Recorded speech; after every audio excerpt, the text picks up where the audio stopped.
칠흑 같은 어둠은 깨진 창문 틈으로 울부짖으며 파고드는 바람 소리에 의해 거칠게 찢겨나가고 있었다. 바깥 기온은 이미 영하 20도 밑으로 곤두박질 쳤고 최전방 국경지대에 살을 애는 듯한 추위는 흐르는 시간마저 얼려버릴 기세였다. 부대 뒤편 깊숙한 곳에 자리 잡은 낡은 자재 창고 안. 한수민의 거친 숨소리가 하얀 입김이 되어 허공으로 흩어졌다. 수민은 썩어가는 나무 상자 더미 뒤에 몸을 잔뜩 웅크린 채 떨리는 손으로 몰래 숨겨둔 휴대폰의 희미한 불빛을 가리기 위해 안간힘을 쓰고 있었다. 이마에 찢어진 상처에서 흘러내린 붉은 피가 한쪽 눈을 덮으며 시야를 흐렸고 짭짤한 눈물과 뒤섞여 볼을 타고 흘러내렸다. 수미는 터져 나오려는 울음을 삼키기 위해 입술을 피가 나도록 깨물며 5살 때부터 외워온 익숙한 번호를 간절하게 눌렀다. 제발, 받아줘요. 제발. 수미는 절망 속에서 부서질 듯한 목소리로 중얼거렸다. 군화 발자국 소리가 점점 더 가까워지고 있었다. 차가운 콘크리트 바닥을 울리는 그 둔탁한 소리는 마치 저승사자가 문을 두드리는 소리처럼 공포스럽게 다가왔다. 밖에서는 남자들의 비릿한 웃음소리와 천박한 욕설이 섞여 들려왔다. 그것은 악명 높은 박중사와 그 추종자들의 목소리였다. 그들은 지금 잔인한 술래잡기를 즐기고 있었고 불쌍한 사냥감은 바로 수민이었다. 야, 이 고아년아, 어디에 숨었냐? 얇은 판자벽 하나를 사이에 두고 고함이 터져 나왔다. 야구 방망이로 빈 드럼통을 내리치는 굉음이 고막을 찢을 듯 울려 퍼졌고 수민의 심장은 공포로 인해 조여들었다. 휴대폰이 짧게 진동했다. 연결 신호가 가고 있었다. 수민은 휴대폰을 귀에 바짝 갖다 댔다. 참았던 눈물이 왈칵 쏟아져 나왔다. 아직 상대방의 목소리는 들리지 않았지만 연결음만으로도 꺼져가는 생명줄 같은 희망이 느껴졌다. 이모, 살려줘. 수민은 가까스로 목소리를 짜내어 속삭였다. 목이 소리만큼 작았지만 그 안에는 뼈를 깎는 고통과 죽음의 공포가 고스란히 담겨 있었다. 만약 그들에게 들킨다면 이것이 이승에서의 마지막 통화가 될지도 모른다는 것을 그녀는 본능적으로 직감하고 있었다. 그 순간 강력한 서치라이트 불빛이 나무 상자 틈새를 뚫고 들어와 진흙과 피로 얼룩진 수민의 얼굴을 비췄다. 눈이 부셔 미처 반응하기도 전에 거칠고 투박한 소나기가 수민의 머리채를 휘어잡아 뒤로 거칠게 젖혔다. 찾았다. 이 쥐새끼 같은 년, 싸구려 담배 냄새와 역겨운 술 냄새가 섞인 입김이 수민의 얼굴에 확 끼쳤다. 수민의 손에 들려있던 휴대폰은 거칠게 낚아채져 콘크리트 바닥으로 내동댕이 쳐졌다. 액정은 산산조각이 났고 희미하던 불빛마저 허무하게 꺼져버렸다. 수민은 비명을 지르며 발버둥 쳤지만 건장한 남자의 압도적인 완력 앞에서는 속수무책이었다. 그는 비열한 웃음을 흘리며 진흙투성이인 군화발을 높이 쳐들었다. 그것이 수민의 의식이 끊어지기 전 마지막으로 본 세상의 잔인한 풍경이었다. 같은 시각 서울 용산 국방부 청사 전략회의실의 공기는 최전방의 혼란과는 정반대의 의미로 숨막힐 듯 무겁고 팽팽했다. 대한민국 역사상 최연소 여군 감찰사령관 강지원 소장이 상석에 앉아 있었다. 그녀의 눈빛은 마치 면도날처럼 날카로웠고 군수지원부대의 부패 리포트가 담긴 두꺼운 서류철을 차갑게 훑어보고 있었다. 그녀는 티끌 하나 없이 다려진 정복을 입고 있었고 어깨 위의 별은 눈부시게 빛나고 있었다. 하지만 좌중을 압도하는 것은 그녀의 계급장이 아니었다. 그것은 그녀의 전신에서 뿜어져 나오는 마치 주위의 공기마저 얼려버릴 듯한 냉기였다. 707의 저승사자라는 별명은 결코 헛된 소문이 아니었다. 수치가 맞지 않습니다. 지원의 목소리가 회의실을 울렸다. 평온하지만 거역할 수 없는 위압감이 실려 있었다. 식은땀을 흘리며 변명을 늘어놓던 대령의 말을 단칼에 자른 그녀가 이어 말했다. 동계 피복 및 식자재 예산 집행 내역에서 30%가 빕니다. 이 돈 어디로 증발했습니까? 회의실은 찬물을 끼얹은 듯 정막에 휩싸였다. 누구도 감히 숨소리조차 크게 내지 못했다. 산전수전 다 겪은 노장들조차 이제 갓 30대 중반을 넘긴 이 젊은 장군의 서늘한 눈빛을 피하기 급급했다. 에어컨 돌아가는 소리만이 유일한 소음일 정도로 긴 침묵이 흘렀다. 그때였다. 지원이 평소 절대적인 침묵을 지키기 위해 안주머니 깊숙이 넣어두었던 개인 휴대폰이 요란하게 진동했다. 그녀의 미간이 살짝 찌푸려졌다. 이 번호를 아는 사람은 극히 드물었고 그녀는 회의 중에 사적인 연락을 일절 받지 않는 철칙을 가지고 있었다. 지원은 전화를 끊으려 했다. 하지만 스마트워치 화면에 뜬 발신자 이름을 확인한 순간 그녀의 동공이 급격하게 수축했다. 한수민. 세상에 단 하나뿐인 피부치. 죽은 언니가 목숨과 맞바꾸어 남기고 간 조카였다. 지원은 전례 없는 행동으로 손을 들어 회의를 중단시켰다. 그녀는 즉시 휴대폰을 꺼내 통화 버튼을 눌렀다. 하지만 수화기 너머에서 들려온 것은 평소의 명랑한 인사가 아니었다. 거친 숨소리, 무언가 부서지는 타격음, 그리고 심장을 도려내는 듯한 비명 소리였다.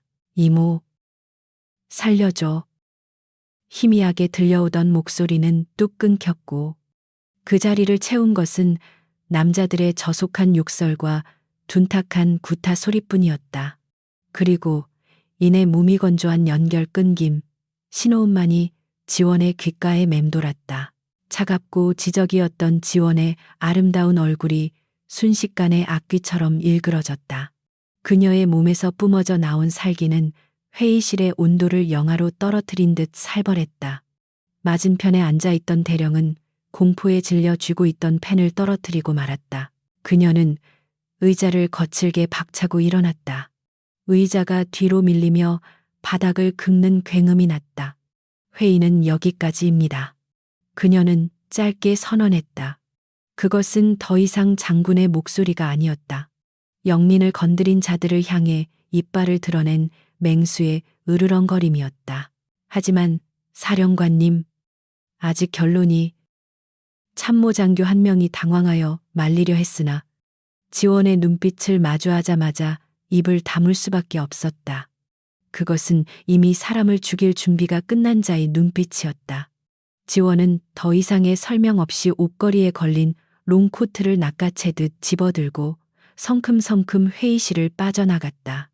쾅하고 닫힌 문 뒤로 남겨진 사람들은 경악과 공포에 질려 얼어붙었다. 지하 주차장으로 내려온 지원은 정모를 조수석에 아무렇게나 던져버렸다. 그녀는 가슴에 달린 명찰과 훈장들을 거칠게 떼어냈다. 검은색 전술 셔츠 차림의 그녀는 이제 장군이 아닌 평범하지만 위험한 민간인의 모습이었다. 검은색 세단이 맹수처럼 으르렁거리며 시동을 걸었고 국방부 정문을 총알처럼 빠져나갔다. 위병소의 헌병들이 경례를 붙일 새도 없이 차는 사라졌다. 지원은 가속 페달을 끝까지 밟았다. 차는 굉음을 내며 북쪽을 향해 뻗은 고속도로 위를 미친 듯이 질주했다. 그녀의 머릿속은 온통 수민의 생각뿐이었다. 작고 여린 조카, 언니의 유일한 분신. 지원은 언니의 장례식장에서 영정 사진을 보며 맹세했었다. 내 목숨을 바쳐서라도 수민이만은 지키겠노라고. 수민은 항상 이모 같은 군인이 되고 싶어 했다. 지원은 필사적으로 반대했다. 군대라는 곳의 어두운 면, 그곳에 만연한 불합리와 폭력을 누구보다 잘 알고 있었기 때문이었다. 하지만 아이의 고집은 꺾을 수 없었다. 수민은 감찰사령관의 조카라는 신분을 철저히 숨기고 부모 없는 고아로서 입대했다. 거대한 이모의 그늘에 기대지 않고 오로지 자신의 힘으로 인정받고 싶어 했다. 이모, 내가 꼭 자랑스러운 군인이 돼서 돌아올게. 입대하던 날 수민이 했던 약속이 지원의 귓가에 환청처럼 맴돌았다. 그때 말렸어야 했다. 억지로라도 끌고 왔어야 했다. 아이의 자립심을 존중했던 것은 치명적인 실수였다. 지원은 운전대를 부서져라 움켜쥐었다. 손가락 관절이 하얗게 질렸다. 눈은 충혈되어 붉게 타올랐다. 그것은 슬픔의 눈물이 아닌 끓어오르는 분노였다. 감히. 지원은 이를 갈며 지씹듯 내뱉었다. 감히 내 새끼를 건드려 내 놈들이 태어난 걸 후회하게 만들어주마. 지옥이 어떤 곳인지 똑똑히 보여주겠어. 차는 시속 180km를 넘나들며 어둠을 갈랐다. 느릿하게 달리는 트럭들 사이를 칼날처럼 파고들며 위험천만한 고개 운전을 이어갔다. 눈발이 점점 굵어지며 앞유리를 하얗게 덮었지만 분노에 미친 여자의 질주를 막을 수는 없었다. 지원은 대시보드의 통신 버튼을 눌렀다. 군사 위성 접속 10xxxxxxxx 단말기 최종 위치 추적해. 그녀의 목소리는 기계보다 더 차갑고 단호했다. 추적 중. 위치 확인. 육군 제 XX4단 수송대대 제4구역 자재 창고. 신호 상태 연결 끊김. AI의 건조한 음성이 최악의 시나리오를 확인시켜 주었다. 그곳은 군기 문란과 각종 비리 의혹으로 악명 높은 전방 부대였다. 지원도 그 부대의 악명을 익히 알고 있었다. 힘 있는 자들이 규정을 멋대로 주무르고 약자를 짓밟는 것이 일상이 된 곳. 익명의 투서가 몇 번이나 들어왔지만 절차상의 이유로 혹은 더 큰 비리를 캐내기 위해 미뤄두었던 곳이었다. 가슴 깊은 곳에서 후회가 용암처럼 끓어올랐다. 그때 즉시 칼을 빼들었더라면, 관료주의적인 절차 따위 무시하고 들이닥쳤더라면 수민이가 이런 일을 당하지 않았을지도 모른다. 하지만 후회는 이미 늦었다. 지금은 행동해야 할 때였다. 철저한 응징만이 남았다. 지원은 조수석 글러브 박스를 열어 작은 금속 상자를 꺼냈다. 그 안에는 검은색 가죽 전술 장갑과 그녀가 707 특수임무단 시절부터 사용해온 흑색 칼날의 군용 단검이 들어있었다. 그녀는 장갑을 끼었다. 손가락 마디마디를 조여오는 가죽의 감촉이 익숙했다. 책상 머리에 앉은 뒤로 오랫동안 잊고 있었던 감각이었다. 하지만 그녀 안의 살인 본능은 단 한 번도 잠든 적이 없었다. 오늘 밤 강지원 사령관은 사라진다.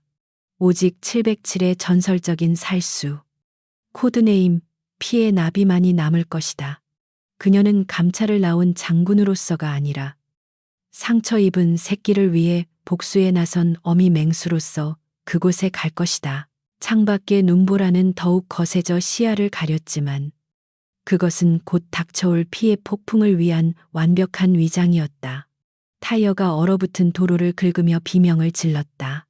지원은 산악도로 입구에서 거친 드리프트로 차체를 틀었다. 헤드라이트 불빛이 미친 듯이 춤추는 눈송이들을 비췄다. 50km 전방 XX4단 위병소.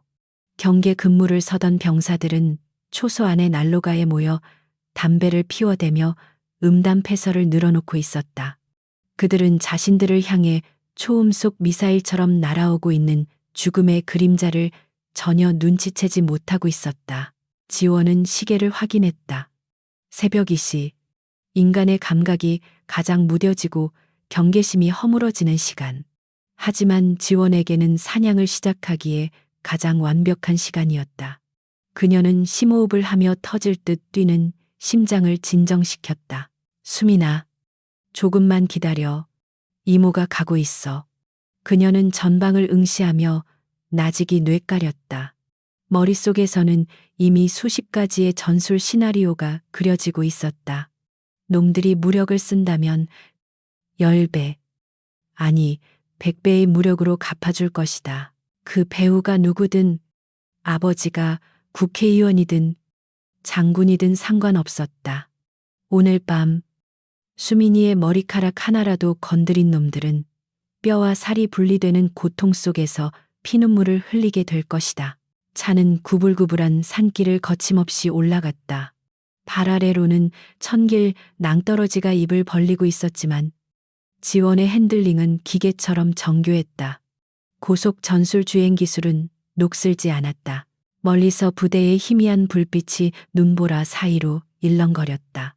등줄기를 타고 서늘한 전율이 흘렀다. 추위 때문이 아니었다. 저 문 너머에서 벌어지고 있을 참상이 상상을 초월할 것이라는 불길한 예감 때문이었다. 그녀는 속도를 줄이고 전조등을 껐다.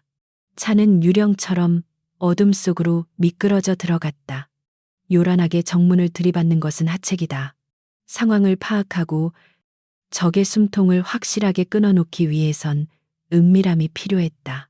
위병소에서 100m 떨어진 지점, 눈 덮인 거대한 바위 뒤에 차를 세웠다. 시동을 끄자 세상은 바람 소리만이 지배하는 적막강산으로 변했다.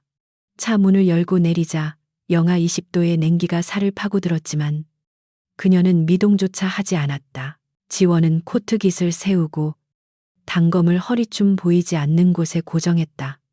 헝클어진 머리를 쓸어 넘기자 드러난 그녀의 얼굴은 기이할 정도로 차분했다. 그것은 폭풍전야의 고요함, 살인을 앞둔 자의 섬뜩한 평온함이었다. 지원은 발목까지 빠지는 눈밭을 소리 없이 걸었다. 특수부대 시절 익힌 보법은 눈 밟는 소리조차 지워버렸다. 그녀의 시선은 밝은 조명이 켜진 위병소를 향해 고정되었다. 그곳에는 희낙낙거리는 병사들의 그림자가 어른거리고 있었다. 사냥이 시작되었다. 폭설은 마치 세상의 모든 소리를 집어삼킬 듯 맹렬하게 퍼부었다. 강원도 최전방 산악지대 육군 JXX 사단 예하 수송대대의 정문 위병소는 하얀 어둠 속에 고립된 섬처럼 위태롭게 떠 있었다. 평소라면 삼엄해야 할 경계 구역이었지만 이 혹한과 눈보라는 병사들의 기강마저 얼어붙게 만들었다. 위병소 안 전기 히터의 붉은 열선 앞에서 졸고 있던 부사수 김희병이 화들짝 놀라며 총을 고쳐 잡았다. 눈보라 너머 어둠 속에서 누군가가 걸어오고 있었다. 정지 움직이면 쏜다. 김희병의 떨리는 목소리가 눈보라를 뚫고 울렸다. 뒤편 초소 안에서 히터에 발을 녹이며 잡지를 뒤적거리던 사수. 오상병이 짜증 섞인 목소리로 투덜거렸다. 김이병. 너 뭐하냐 고라니 지나가는 거 보고 쫄았냐? 아닙니다. 전방의 신원 미상의 인원. 식별 민간인. 여성으로 추정됩니다. 이 새벽 2시에 영하 20도에 미친놈. 헛것을 봐도 곱게 봐라. 오상병은 킬킬거리며 슬리퍼를 끌고 창문가로 다가왔다. 하지만 그의 비웃음은 이내 목구멍 안으로 쏙 들어갔다. 강력한 탐조등 불빛 아래 정말로 한 여자가 서 있었기 때문이었다.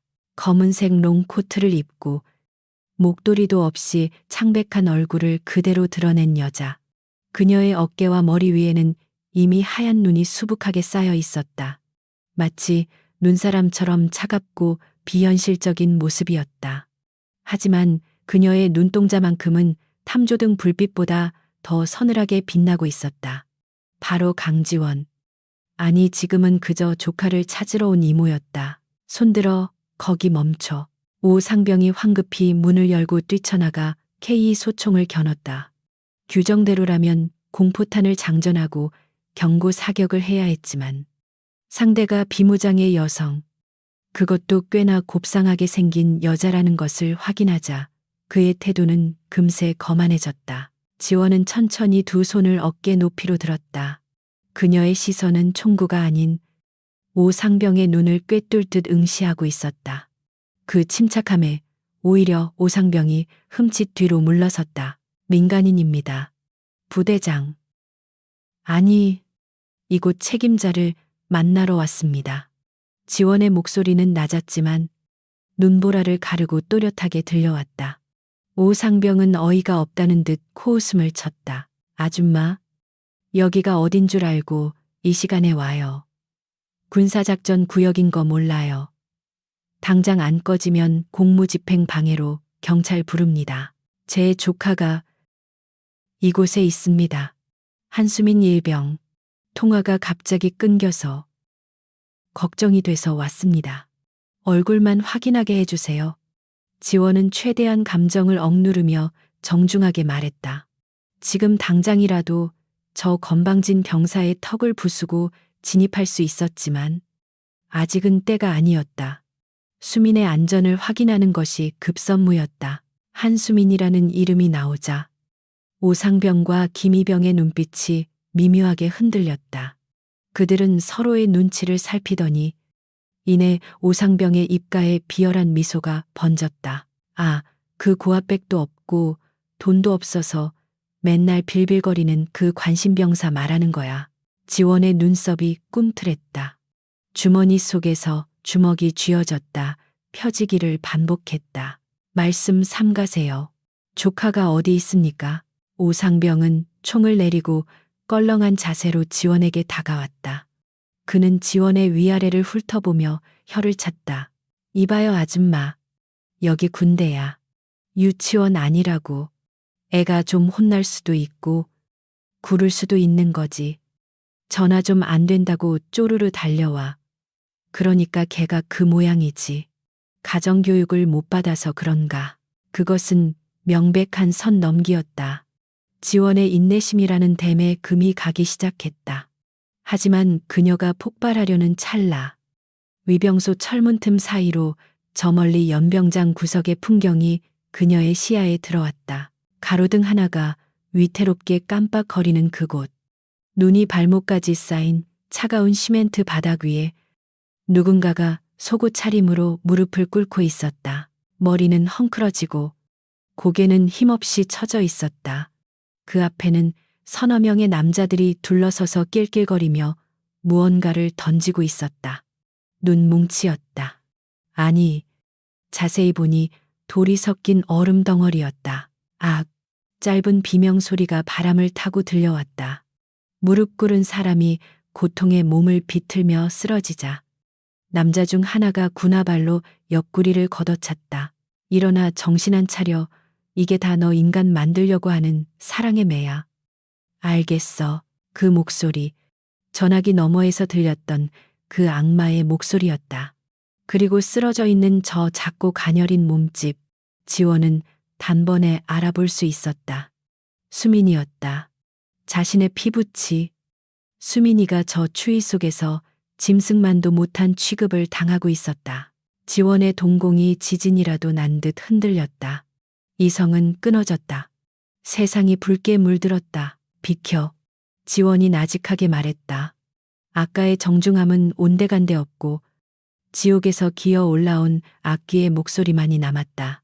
오상병은 갑작스럽게 변한 분위기에 움찔했지만 여전히 상황 파악을 못하고 있었다. 그는 지원의 가슴팍을 총구로 툭툭 밀쳤다. 뭐 비켜, 이 아줌마가 진짜 돌았나? 야, 김희병 상황실에 연락해. 거수자 발생. 진돗개 발령. 오상병의 말이 끝나기도 전이었다. 내가 비키라고 했지. 지원의 오른손이 번개처럼 움직였다. 그녀는 오상병의 총신을 낚아채 옆으로 쳐내며 그대로 파고들어 손바닥으로 그의 턱을 올려쳤다. 크억. 단말마의 비명과 함께 오상병의 몸이 붕 떠올랐다가 눈밭에 처박혔다. 그는 턱이 으스러지는 고통에 비명조차 지르지 못하고 바닥을 뒹굴었다. 김희병이 사색이 되어 뒷걸음질 쳤다. 살려. 지원은 김희병을 거들떠보지도 않았다. 그녀는 쓰러진 오상병을 넘어 굳게 닫힌 철제 위병소 문을 향해 걸어갔다. 문 열어. 그녀가 김희병을 향해 고개만 돌려 명령했다. 김희병은 공포에 질려 다리가 풀려 주저앉으면서도 필사적으로 기어가 버튼을 눌렀다. 끼기기츠. 녹슨 철문이 괴기스러운 소리를 내며 열리기 시작했다. 문이 열리는 그 짧은 시간이 지원에게는 영겁처럼 느껴졌다. 문 너머. 수민이 있는 그곳은 더 이상 군부대가 아니었다. 그곳은 지원이 심판해야 할 단죄의 현장이었다. 연병장에서 수민을 괴롭히던 무리가 문이 열리는 소리에 고개를 돌렸다. 그들 중 우두머리로 보이는 덩치 큰 남자. 박중사가 눈을 가늘게 뜨고 소리쳤다. 뭐야, 오상병, 저 새끼 문단속 안 하고 뭐 하는 거야? 야, 거기 누구야? 지원은 대답하지 않았다. 그녀는 뚜벅뚜벅 일정한 속도로 그들을 향해 걸어갔다. 눈 밟는 소리가 규칙적으로 들려왔다. 마치 장송곡의 박자처럼. 박중사는 낯선 여자가 걸어오자 당황한 듯 했지만 이내 특유의 거들먹거리는 태도로 돌변했다. 뭐야? 저 여자는야? 니들이 불렀냐? 오밤중에 웬 민간인이? 박중사의 말이 채 끝나기도 전 지원은 걷던 속도를 높이지 않은 채 코트 주머니에서 검은색 가죽 장갑을 꺼내 천천히 착용했다. 착, 착 장갑이 손에 감기는 소리가 유난히 크게 들렸다. 이제 거리는 10미터. 지원은 쓰러져 있는 수민과 눈이 마주쳤다. 퉁퉁 부어오른 얼굴, 피로 얼룩진 입가, 공포로 텅 빈 눈동자. 수민이 입술을 달싹였다. 목소리는 나오지 않았지만 입모양은 분명했다. 이모. 지원의 가슴 속에서 뜨거운 무언가가 울컥 치솟았다. 그리고 그것은 차가운 사리가 되어 전신을 휘감았다. 너희들이냐? 지원이 걸음을 멈추고 물었다. 그녀의 뒤로 눈보라가 휘몰아치며 코트 자락이 펄럭였다. 그 모습은 마치 검은 날개를 펼친 사신 스셴 과도 같았다. 이 아이를 이렇게 만든 게 너희 쓰레기들이냐고 물었다. 박중사는 기가 막히다는 듯 헛웃음을 터뜨렸다. 하이 아줌마가 진짜. 야, 전연 잡아. 어디서 미친년이 들어와서 분위기 깨고 지랄이야. 확 벗겨서 같이 굴려버리기 전에. 그것이 박중사가 제 발로 걸어 들어간 지옥의 입구였다. 지원의 눈빛이 변했다. 더 이상 인간의 눈이 아니었다. 타겟을 포착하고 제거하기 직전에 감정 없는 기계의 눈이었다. 그래, 잘 들었다. 그게 너희들의 유언이 될 줄은 몰랐겠지만 지원이 땅을 박차고 튀어나갔다. 인간의 속도가 아니었다. 눈 깜짝할 사이에 10미터의 거리가 좁혀졌다. 교육은 끝났다. 이제부터는 실전이었다. 그리고 사령관 강지원의 법정에는 자비란 존재하지 않았다. 오직 처절한 응징만이 있을 뿐. 혹한의 위병소 앞 역대급 참교육의 서막이 올랐다. 지원의 신형은 마치 한 마리의 흑표범처럼 눈보라를 뚫고 지나갔다. 박중사와 그 패거리들이 미처 반응하기도 전 그녀는 이미 바닥에 쓰러져 있는 수민의 곁에 도달해 있었다. 그녀는 공격 대신 얼음장처럼 차가워진 조카의 몸을 자신의 코트로 감싸 안았다. 수민아, 정신 차려. 이모 왔어. 늦어서 미안해. 지원이 떨리는 목소리로 속삭이며 수민의 언얼굴을 감쌌다. 수민은 퉁퉁 부어오른 눈을 겨우 뜨며 지원을 바라보았지만 공포에 질려 초점이 없었다. 그녀의 몸은 저체온증과 공포로 인해 사시나무 떨듯 격렬하게 경련하고 있었다. 순식간에 허를 찔린 박중사가 씩씩거리며 다가왔다. 그는 자신의 권위가 무시당했다는 사실에 얼굴이 불그락 푸르락해져 있었다. 그는 바닥에 침을 깸뱉으며 소리쳤다. 야, 이 미친 아줌마가 여기가 어디라고 들어와 드라마 찍냐. 썩 꺼지지 못해. 그의 고함 소리에 막사 안에서 불이 켜지고 문이 열리며 누군가가 짜증 섞인 표정으로 걸어 나왔다. 잘 다려진 전투복에 대위 계급장을 단 남자. 바로 이 부대의 중대장 최대위였다. 그는 손에 따뜻한 믹스커피 종이컵을 든 채 거만하게 주위를 둘러보았다.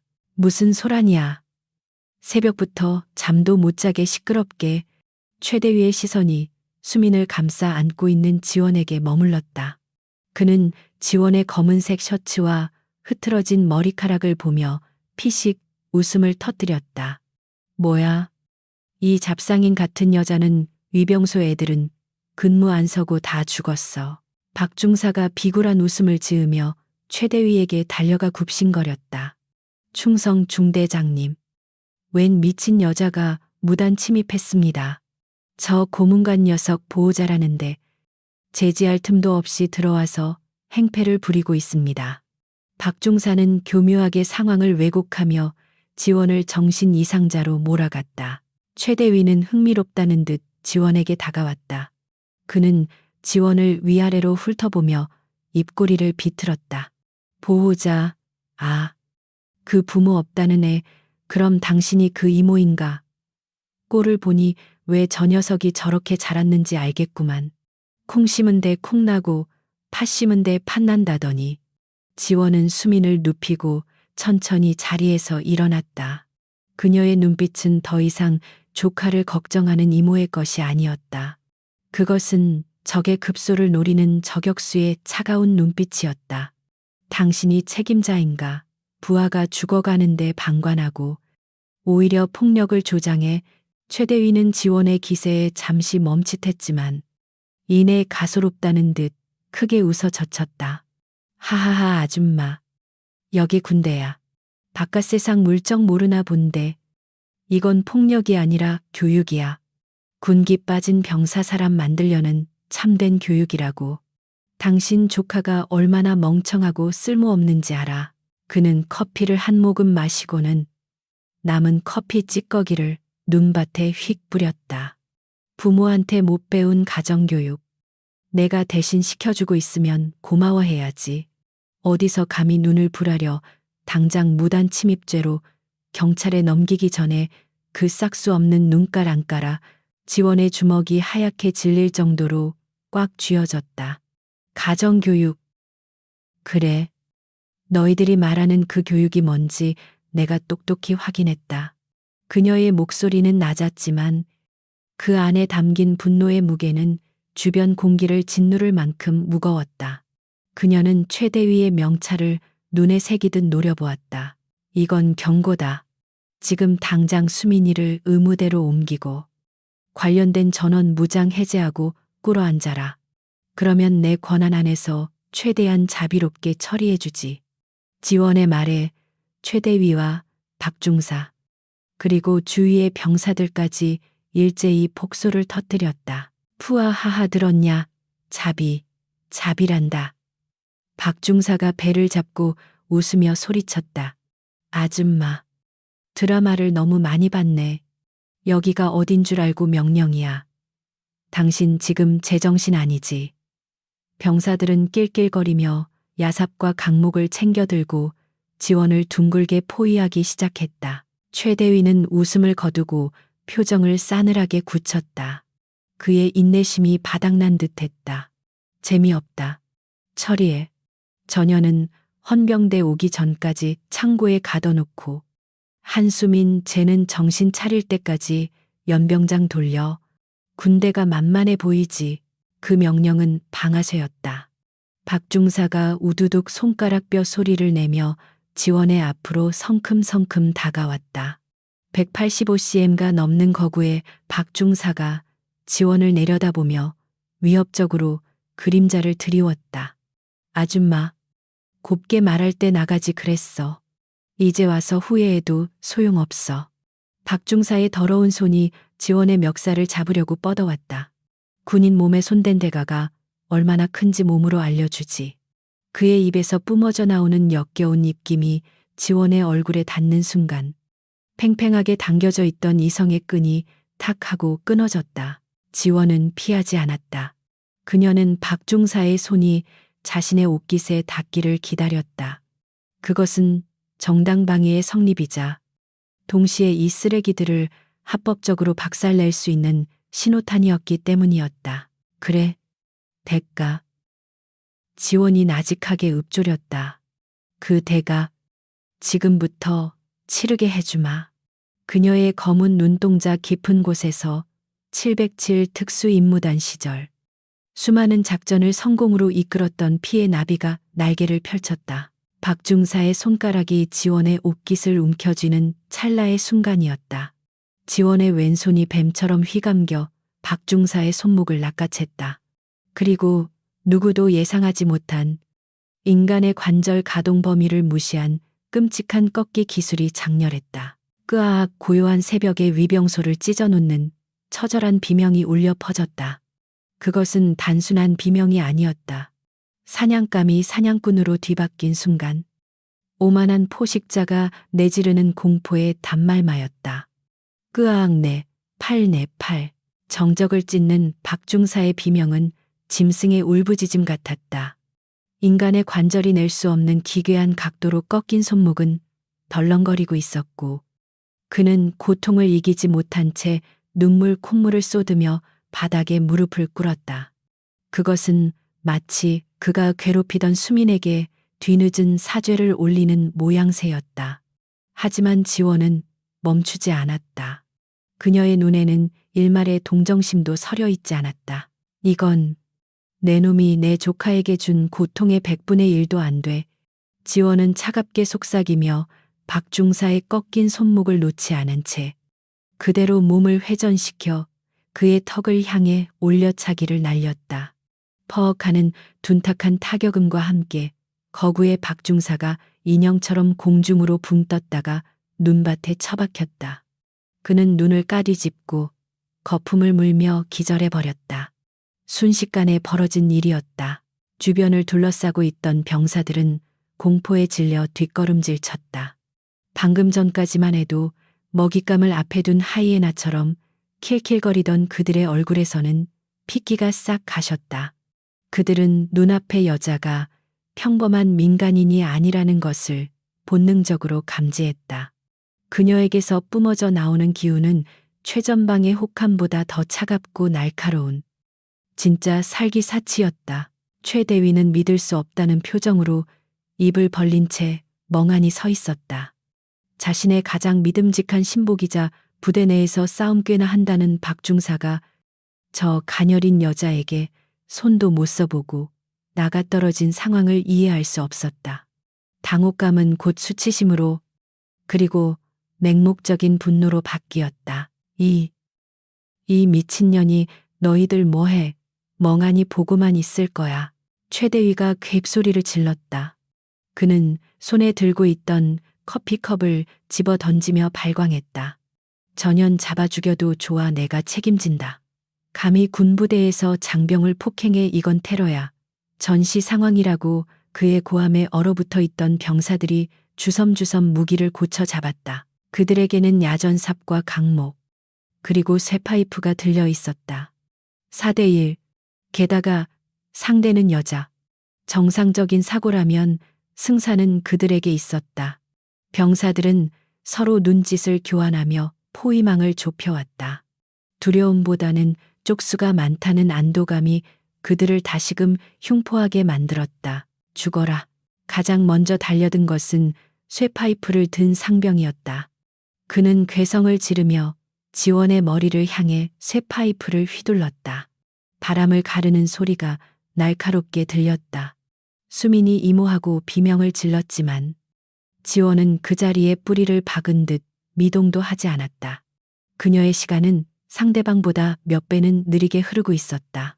쇠파이프가 정수리에 닿기 직전 지원의 상체가 유령처럼 살짝 왼쪽으로 기울어졌다. 헛스윙, 중심을 잃고 앞으로 쏠린 상병의 복부가 텅 비었다. 지원은 주먹을 쥐는 대신 손바닥 아래쪽 장저 정뒤로 그의 명치를 정확하게 가격했다. 컥, 숨이 턱 막히는 소리와 함께 상병은 그대로 고꾸라졌다. 지원은 쓰러지는 상병의 어깨를 짚고 도약하듯 몸을 날려 뒤에서 야전삽을 들고 달려들던 또 다른 병사의 얼굴에 회전 발차기를 꽂아 넣었다. 군화발에 턱을 정통으로 맞은 병사는 이가 부러지는 소리와 함께 눈밭을 굴렀다. 동작 하나하나에 군더더기가 없었다. 화려한 무술이라기보다는 상대를 가장 빠르고 효율적으로 무력화시키는 살인 기술에 가까웠다. 707 특수임무단 시절 수백 번의 실전과 시뮬레이션을 통해 뼛속까지 각인된 CQC 근접 격투술의 정수였다. 그녀는 춤을 추듯 혹은 지휘를 하듯 병사들 사이를 누비며 관절을 꺾고 급소를 타격했다. 남은 2명의 병사는 동료들이 순식간에 쓰러지는 것을 보고 전의를 상실했다. 그들은 무기를 든 손을 떨며 뒤로 물러섰다. 하지만 지원은 그들을 놓아줄 생각이 없었다. 수민이 흘린 피, 수민이 느꼈을 공포를 생각하면 이 정도는 약과였다. 도망가지 마라. 너희가 저지른 짓이다. 지원은 낮게 으르렁거리며 순식간에 거리를 좁혔다. 도망치려던 병사의 뒷덜미를 낚아채 바닥에 매다 꽂고 동시에 다른 병사의 오금을 걷어차 무릎 꿇렸다. 악 비명이 터져 나왔지만 지원은 무표정한 얼굴로 그들의 팔을 뒤로 꺾어 제압했다. 불과 1분도 채 되지 않아 위병소 앞은 신음하는 병사들로 아수라장이 되었다. 눈보라가 휘몰아치는 연병장 한가운데 오직 2사람만이 서 있었다. 강지원, 그리고 최대위. 최대위의 얼굴은 이제 하얗게 질리다 못해 푸르딩딩해져 있었다.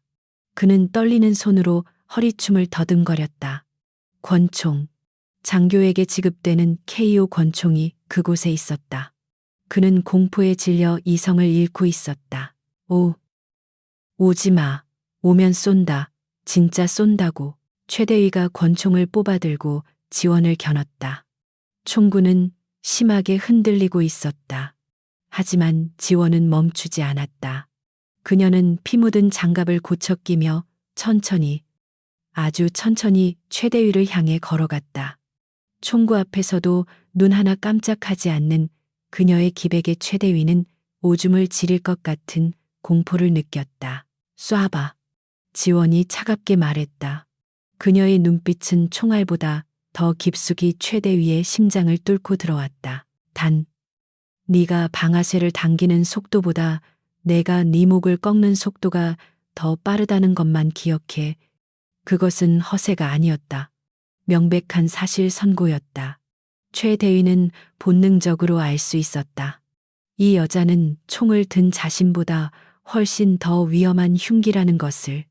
그의 손가락이 방아쇠에 걸렸다. 극도의 긴장감 속에서 눈송이 하나가 총신 위에 내려앉았다. 너 정체가 뭐야? 최대위가 쥐어짜듯 물었다. 지원은 걸음을 멈추고 입꼬리를 살짝 올렸다. 그 미소는 아름답지만 섬뜩했다. 궁금해. 그럼 알려주지. 네가 건드린 게 누군지, 네가 부러뜨린 게 누구의 날개였는지. 지원은 천천히 코트 안주머니로 손을 가져갔다.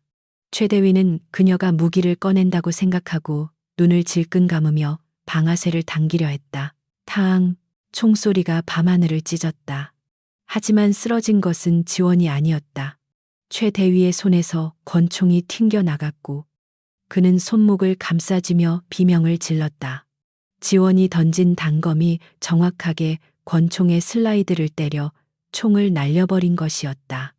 신기에 가까운 투척 기술이었다.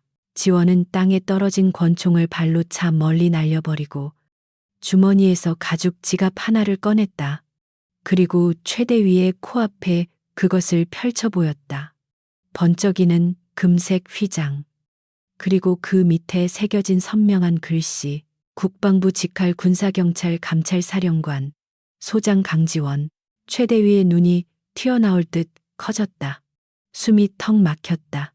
다리에 힘이 풀려 저절로 무릎이 꿇어졌다. 그것은 단순한 계급의 차이가 아니었다. 군인에게 있어서는 신과 같은 존재. 생사여탈권을 쥔 저승사자의 명패였다. 이럴 수가. 사령관님. 최대위의 입술이 파르르 떨렸다. 지원은 지갑을 탁 닫고 얼음장 같은 목소리로 선고를 내렸다. 지금 이 시각부로 제 XX4단 수송대대에 대한 긴급 감찰을 개시한다. 최무성 대위, 넌 내 손에 죽기 전에 법의 심판을 받게 된 걸 감사하게 여겨라. 혹한의 눈보라 속에서 진짜 교육은 이제 막 시작되고 있었다. 최대위는 자신의 눈을 의심했다. 눈앞에 가죽 지갑 속에 박힌 별 2개. 그것은 단순한 금속 조각이 아니었다. 대한민국 국군. 그 중에서도 가장 서슬퍼런 칼날을 쥔 감찰사령관의 권위였다. 그는 숨을 쉴 때마다 폐부가 얼어붙는 것 같았다. 방금 전까지 자신이 잡상인 취급하며 희롱했던 여자가 자신의 생사여탈권을 쥔 직속 상관의 상관이라니. 최대위의 머릿속이 하얗게 전멸했다. 공포는 이성을 마비시켰고 오직 생존 본능만이 남았다. 그는 털썩 주저앉은 채 비굴하게 머리를 바닥에 쳐박았다. 사령관님 죽을 죄를 지었습니다. 저는 정말 몰랐습니다. 알았다면 감히 제발 살려주십시오. 한 번만 용서해 주십시오. 최대위의 울먹이는 목소리가 눈보라 속에 지질하게 흩어졌다. 바닥을 기어 다니며 지원의 군화발을 붙잡으려는 그의 모습은 조금 전 수민을 짓밟던 오만한 폭군의 모습과는 너무나 대조적이었다. 주변에 쓰러져 신음하던 병사들도 사령관이라는 단어에 고통조차 잊고 얼어붙었다. 지원은 발을 빼며 차갑게 그를 내려다보았다. 몰랐다. 그게 네 변명인가? 상대가 사령관이 아니라 평범한 시민이었다면, 힘없는 약자였다면 짓밟아도 된다는 뜻인가? 그녀의 목소리에는 일말의 자비도 없었다. 군복 입은 깡패 새끼. 지원은 짧게 내뱉고는 더 이상 그에게 시선을 주지 않았다. 그녀는 몸을 돌려 수민에게 다가갔다. 수민은 흐릿한 의식 속에서도 이 모든 상황을 지켜보고 있었다. 멍든 눈으로 바라보는 이모의 등은 거대하고 따뜻해 보였다. 지원은 코트를 벗어 수민을 단단히 감싸고 그녀를 조심스럽게 안아 올렸다. 수민아, 이제 괜찮아. 이모가 늦어서 미안해. 조금만 참아. 수민의 몸은 불덩이처럼 뜨거웠지만 손발은 얼음장처럼 차가웠다. 쇼크 증상이었다. 지원은 한 손으로 수민을 안은 채 다른 손으로 다시 휴대폰을 꺼냈다. 이번에는 망설임이 없었다. 그녀는 단축번호 1번을 눌렀다. 신호가 가기도 전에 상대방이 전화를 받았다. 국방부 장관 직통 라인이었다. 강지원입니다. 현재 시간부로 코드 블랙 발령합니다. 지원의 목소리는 차분했지만 그 안에는 거역할 수 없는 힘이 실려 있었다. 위치, 강원도 인제군 JXX 4단 수송대대. 긴급 환자 이송을 위한 의무 헬기. 그리고 헌병특임대 이계중대를 지금 당장 이곳으로 급파해 주십시오. 수화기 너머에서 당황한 기색이 역력한 목소리가 들려왔지만 지원은 말을 끊었다. 이건 요청이 아닙니다. 사령관으로서 내리는 작전 명령입니다. 제 조카가, 아니, 대한민국 군인이 이곳에서 죽어가고 있습니다. 10분 내로 헬기가 뜨지 않으면 내일 아침 국방부 전체가 뒤집힐 각오하십시오. 전화를 끄는 지원의 눈빛이 다시 매섭게 빛났다. 그녀는 수민을 자신의 차 뒷좌석에 조심스럽게 눕혔다. 히터를 틀어 체온을 유지하게 한 뒤 그녀는 다시 눈보라치는 연병장 한가운데로 걸어 나왔다. 그때였다. 부대 안쪽 상황실 쪽에서 요란한 사이렌 소리와 함께 수십 명의 무장 병력이 달려오는 소리가 들렸다. 충성에 놀란 당직 사관이 5분 대기조를 출동시킨 것이었다. 거기 꼼짝마 무기를 버리고 투항하라. K 소총으로 무장한 10여 명의 병사들이 지원을 에워쌌다. 그들의 뒤로 군복 상의를 제대로 여미지도 못한 채 헐레벌떡 뛰어오는 중년의 남자가 보였다.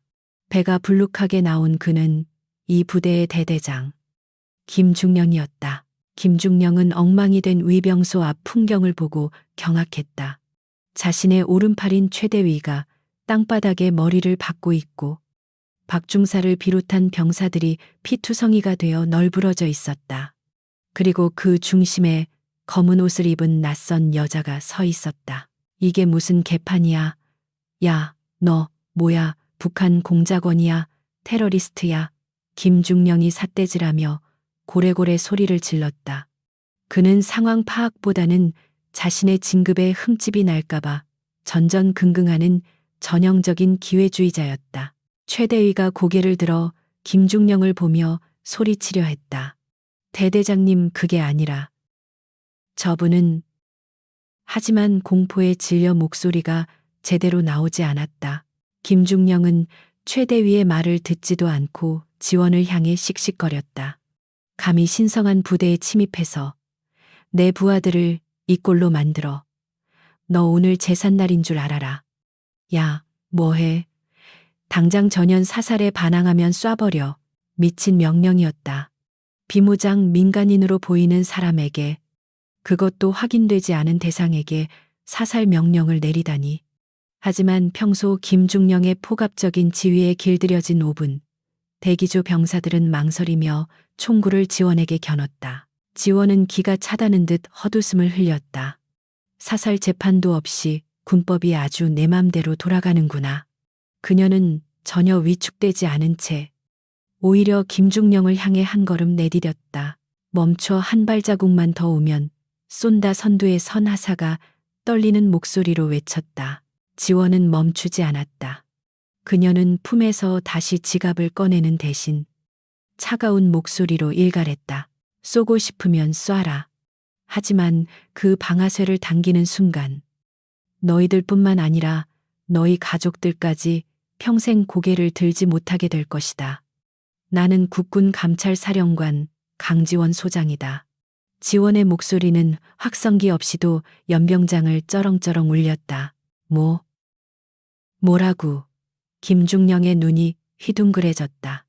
감찰사령관이라는 단어가 뇌리에 박히는 순간 그의 술덜 깬 머리가 찬물을 뒤집어 쓴 듯 번쩍 깨어났다. 지금 내 눈앞에 총구를 겨누고 있는 너희들. 상관 살해 미수. 그리고 내란죄로 다스리기 전에 총 내려라. 실시, 마지막 실시 구령은 훈련소 조교의 그것보다 수백 배 더 위압적이었다. 병사들은 조건 반사적으로 총구를 내렸다. 그들의 본능이 외치고 있었다. 저 여자는 진짜다. 저 여자를 거스르면 죽는다. 김중령은 입을 버끈거렸다. 설마 그 전설의 마녀가 서울에 있어야 할 사령관이 이 새벽에 이 총구석에 혼자서 나타났을 리가 없다. 이건 사기다. 거짓말. 어디서 개수작이야. 신분증 보여줘. 아니. 전현 잡아 간첩이 신분 위장하는 거야. 김중령은 현실을 부정하며 발악했다. 만약 저 여자가 진짜라면 자신은 끝장이었다. 그래서 그는 저 여자가 가짜여야만 했다. 지원은 한심하다는 듯 혀를 찼다. 그때 밤하늘 저 멀리서 두두두두 하는 굉음이 들려오기 시작했다. 눈보라를 뚫고 다가오는 거대한 바람. 그것은 지원의 분노에 응답한 강철의 군단이었다. 탐조등 불빛이 하늘을 갈랐다. 거대한 수송 헬기 UH-60 블랙호크 세대가 부대 상공에 나타났다. 헬기 측면에는 선명하게 군사경찰 MP 마크가 찍혀 있었고 하강하는 로프를 타고 검은 대테러복을 입은 특임대원들이 비오듯 쏟아져 내리기 시작했다. 그 광경을 본 김중령의 다리 사이로 뜨뜻한 액체가 흘러내렸다. 진짜였다. 하늘이 무너져 내리고 있었다. 검은 하늘을 뒤덮은 UH-60 블랙호크 헬기의 로터가 굉음을 내며 회전했다. 헬기에서 발생한 강력한 하강 기류는 연병장에 쌓여있던 눈을 거대한 폭풍처럼 일으켜 세웠다. 눈보라가 소용돌이치며 시야를 가렸지만 그 속에서 뿜어져 나오는 압도적인 무력은 모두의 살갗을 따갑게 때렸다. 김중령과 5분 대기조 병사들은 몸을 가누기 힘든 강풍에 비틀거렸다. 그들의 머리 위로 굵은 로프가 떨어져 내렸고 레펠 장비를 착용한 검은 제복의 특수임무대 SDT 대원들이 번개처럼 지상으로 강하했다. 그들의 동작에는 한치의 오차도 없었다. 전원 엎드려 무기 버려 움직이면 쏜다. 확성기를 통해 증폭된 경고 방송과 함께 지상에 착지한 SDT 대원 수십 명이 순식간에 김중령과 부대원들을 포위했다. 그들의 소총 끝에 달린 레이저 표적 지시기에서 뿜어져 나온 붉은 점들이 김중령과 최대위의 이마, 그리고 심장 부위에 어지럽게 찍혔다. 조금 전까지 사살 명령을 내리며 기세등등하던 김중령의 다리가 젤리처럼 흐물거렸다. 그는 손에 들고 있던 지휘봉을 떨어뜨리고 두 손을 머리 위로 번쩍 들었다. 쏘지 마. 나 대대장이야. 아군이다. 사격 중지. 하지만 SDT 대원들은 요동하지 않았다. 그들은 오직 한 사람, 강지원 사령관의 명령만을 기다리는 기계와 같았다. 헬기의 소음이 잦아들고 엔진이 공회전 상태로 바뀌자 연병장에는 다시금 무거운 정적이 감돌았다. 다만 그 공기의 질감은 이전과는 완전히 달랐다. 지원은 코트 자락을 휘날리며 천천히, 아주 천천히 포위된 김중령 앞으로 걸어갔다. 그녀의 뒤로는 무장한 헌병들이 철벽처럼 도열해 있었다.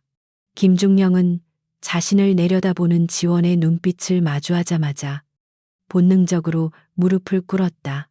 그것은 계급에 대한 복종이 아니라 포식자 앞에서의 생존 본능이었다.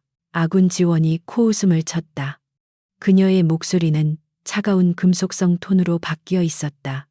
방금 전까지 대한민국 국군 소장에게 사살 명령을 내린 자가 아군을 논하나 김영철 중령. 김중령은 사색이 되어 변명을 늘어놓기 시작했다. 사령관님, 오해입니다. 저는 그저 거수자가 침입했다는 보고를 받고 신분 확인이 안 된 상태라 캄캄해서 얼굴을 못 알아봤습니다. 정말입니다. 거짓말. 지원이 딱 잘라 말했다. 내가 신분을 밝혔음에도 너는 간첩 운운하며 사살을 종용했다. 게다가 지원은 김중령의 얼굴 가까이 다가가 킁킁거리며 냄새를 맡았다. 술 냄새, 역겨운 알코올 냄새가 진동을 하는군. 지원의 표정이 경멸로 일그러졌다. 전방 부대 지휘관이 비상 대기 태세를 유지해야 할 새벽 시간에 술에 취해 있었다. 그리고 그 술김에 민간인을 사살하려 했다. 김중령의 얼굴이 흑빛으로 변했다. 그는 부들부들 떨며 땅바닥에 머리를 뱉었다. 죽을 죄를 지었습니다. 한 번만, 제발 한 번만 선처해 주십시오. 제 처와 자식들을 봐서라도 네 처자식은 소중하고 남의 집 귀한 자식은 짐승 취급해도 된다는 건가. 지원은 고개를 돌려 헌병 대장에게 눈짓했다. 이 자를 즉각 체포해. 혐의는 상관, 살해 미수, 직무유기, 근무지 이탈, 그리고 특수폭행 교사다. 계급장 떼어내. 옛 헌병 대장의 우렁찬 복명복창과 함께 건장한 헌병 2명이 김중령에게 달려들었다. 그들은 거칠게 김중령의 양팔을 꺾어 제압하고 그의 전투복에 붙어있던 중령 계급장과 명찰을 우두둑 뜯어냈다. 이거나 내가 누군지 알아. 내 동기가 누군지 아냐고 김중령은 발악했지만 손목에 차가운 수갑이 채워지는 순간 비명 같은 신음만 내뱉을 뿐이었다. 그때 저 멀리서 구급차 사이렌 소리가 들려왔다. 헬기와 함께 도착한 의무 후송팀이었다. 들것을 든 의무병들이 지원의 차 쪽으로 급하게 달려갔다. 지원의 시선이 김중령에게서 떨어져 수민이 있는 곳으로 향했다. 환자 상태 확인에 서둘러 의무장교의 다급한 외침이 들렸다. 지원은 체포 현장을 뒤로하고 달려갔다. 차 뒷좌석에서 수민이 축 늘어진 채 들것으로 옮겨지고 있었다. 상태가 어떻습니까? 지원이 물었다. 평정심을 유지하려 애썼지만 목소리 끝이 미세하게 떨리는 것은 어쩔 수 없었다. 의무장교가 심각한 표정으로 대답했다. 저체온증이 심각합니다. 타박상과 골절도 의심되고요. 무엇보다 쇼크로 인한 의식 저하가 우려됩니다. 당장 국군 수도병원으로 이송해야 합니다. 지원은 수민의 차가운 손을 잠시 꽉 잡았다. 수민아, 조금만 버텨. 이제 살았어. 수민의 눈꺼풀이 파르르 떨렸지만 눈을 뜨지는 못했다. 들것은 곧바로 대기 중이던 의무 헬기로 옮겨졌다. 헬기 프로펠러가 다시금 속도를 높이며 굉음을 내기 시작했다. 수민을 태운 헬기가 밤하늘로 떠오르는 것을 지켜보며 지원은 깊은 숨을 내쉬었다. 가장 소중한 것을 지켜냈다는 안도감과 함께 아직 끝나지 않은 심판에 대한 냉혹한 의지가 교차했다. 그녀는 다시 뒤를 돌았다. 연병장에는 아직 처리해야 할 쓰레기들이 남아 있었다. 오상병과 박중사, 그리고 최대위. 그들은 헌병들에 의해 무릎 꿇려진 채 공포에 질린 눈으로 자신들의 운명을 기다리고 있었다. 최대위는 헌병에게 제압당한 상태에서도 억울하다는 듯 중얼거렸다. 나는 시키는 대로 했을 뿐이야. 대대장님이 시켜서 억울해. 지원은 그 추악한 모습을 보며 천천히 다가갔다. 그녀의 군화 발소리가 그들의 심장을 짓누르는 카운트다운처럼 들렸다. 억울해. 지원이 최대위 앞에 멈춰섰다. 부하에게 책임을 떠넘기는 장교라. 네가 군인이라는 사실이 대한민국 국군의 수치다. 지원은 주변에 도열한 SDT 대원들과 일반 병사들을 향해 시선을 돌렸다. 겁에 질려있던 병사들은 사령관의 위험 있는 모습에 저절로 허리를 폈다. 잘 들어라. 지원의 목소리가 연병장을 울렸다. 오늘 이곳에서 일어난 일은 단순한 가혹 행위가 아니다. 이것은 전우의 등에 칼을 꽂는 배신 행위이자 군의 기강을 뿌리째 흔드는 반역이다. 그녀는 손가락으로 꿇어앉은 가해자들을 가리켰다. 계급이 깡패짓을 하라고 주어진 면허증인 줄 아나. 너희들이 누리는 그 쥐꼬리만 한 권력이 어디서 나왔는지 뼈저리게 깨닫게 해주마. 지원은 헌병 대장에게 다시 명령했다.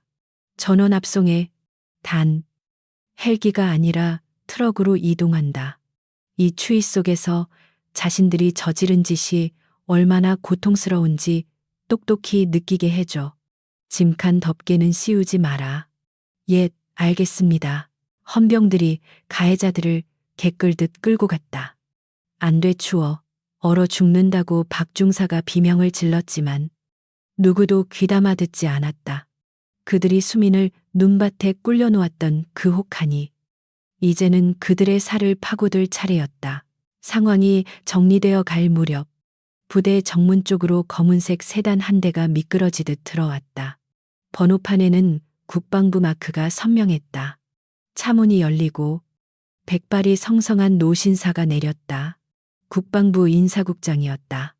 그는 사태의 심각성을 보고받고 급하게 달려온 것이었다. 인사국장은 난장판이 된 현장을 보고 혀를 찼다. 그리고 지원을 발견하자마자 빠른 걸음으로 다가왔다. 강 사령관. 이게 도대체 무슨 일인가? 자네가 직접 움직이다니. 보고를 듣고 내 귀를 의심했네. 지원은 그에게 경례를 붙이지 않았다. 지금 그녀는 분노한 사자였다. 국장님, 제 수송대대 감찰 보고서 지난달에 반려하셨죠. 증거 불충분이라면서. 인사국장은 당황하며 땀을 닦았다. 아니, 그건 절차상 보완이 필요해서. 그 절차 타령하는 동안 제 조카가 죽을 뻔했습니다. 지원의 말이 비수처럼 날아와 꽂혔다. 그리고 제 조카뿐만 아니라 수많은 병사들이 저 쓰레기들 밑에서 지옥을 겪었습니다. 지원은 품에서 녹음기를 꺼냈다. 아까 위병소에 진입할 때부터 켜두었던 것이었다. 여기 저들의 자백과 폭언이 모두 담겨 있습니다. 증거 불충분, 이제 그런 소리는 못하실 겁니다. 그녀는 녹음기를 인사국장의 가슴팍에 거칠게 밀어넣었다. 이 사건 제가 직접 지휘합니다. 누구든 압력을 행사하려 들면 그 사람 옷 벗길 각오까지 되어 있습니다. 장관님께도 그렇게 보고하십시오. 지원은 대답을 기다리지 않고 몸을 돌렸다. 그녀의 차는 이미 헌병들이 다른 곳으로 이동시켰고 헬기가 대기하고 있었다. 수도병원으로 간다. 그녀가 헬기에 오르자 거대한 날개가 다시 밤하늘을 갈랐다. 아래에 남겨진 것은 완전히 붕괴된 악의 소굴과 뒤늦게 도착한 정의의 심판을 목격한 병사들의 경외심 어린 시선뿐이었다. 성남 국군 수도병원 옥상, 헬리패드, 거센 프로펠러 바람이 되기도 전에 의무 헬기의 뒷문이 열렸다. 대기하고 있던 응급 의료팀이 일사불란하게 들것을 싣고 달리기 시작했다. 바퀴가 구르는 다급한 소리와 의료진의 외침이 새벽의 정적을 갈랐다. 비켜주세요. 응급 환자입니다. 바이탈 확인의 혈압이 너무 낮아 강지원은 그 뒤를 묵묵히 따랐다.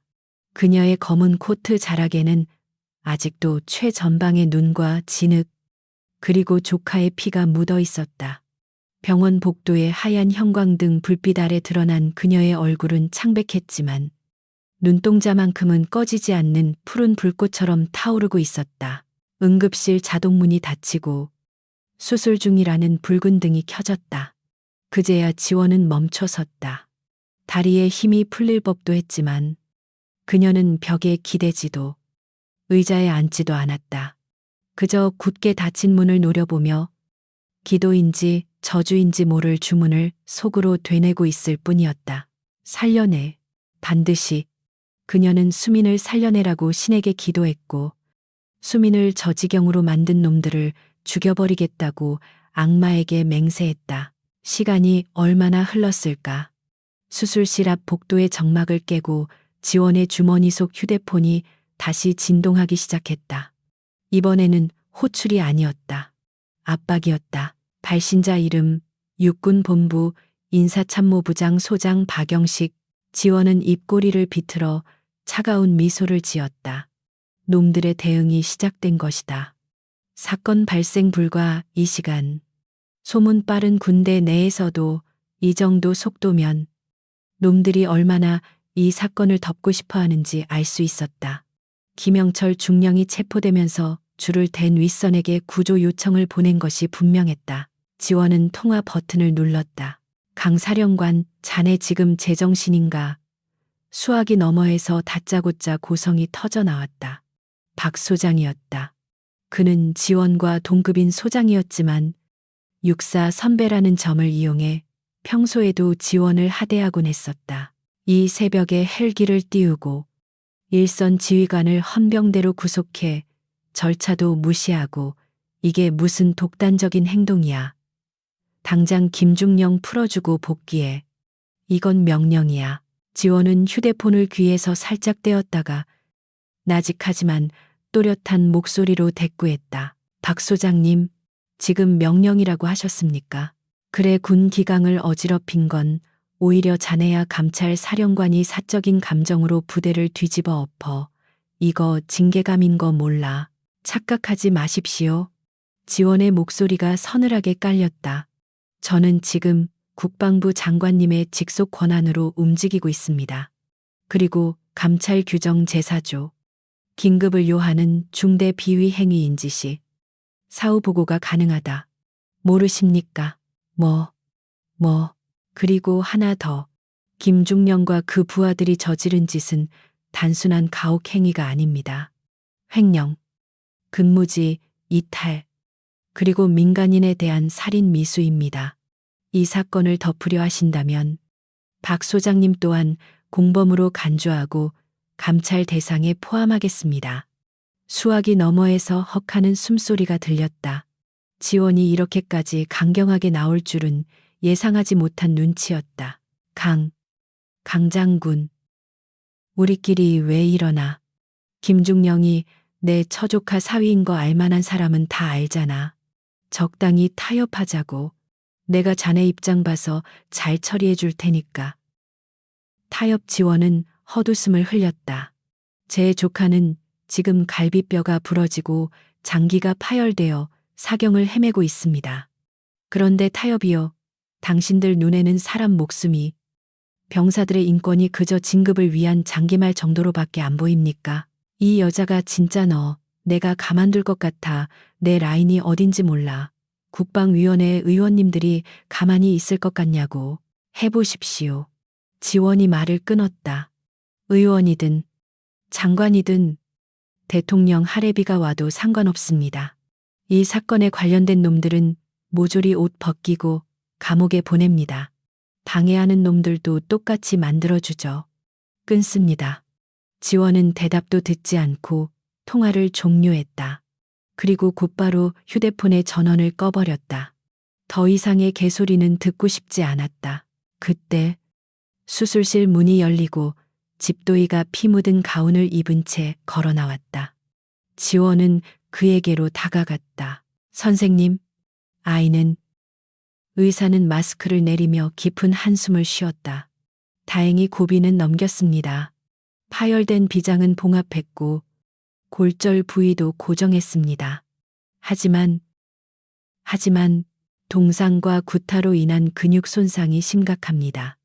횡문근육해증 수치가 높아서 신장 투석을 해야 할 수도 있습니다.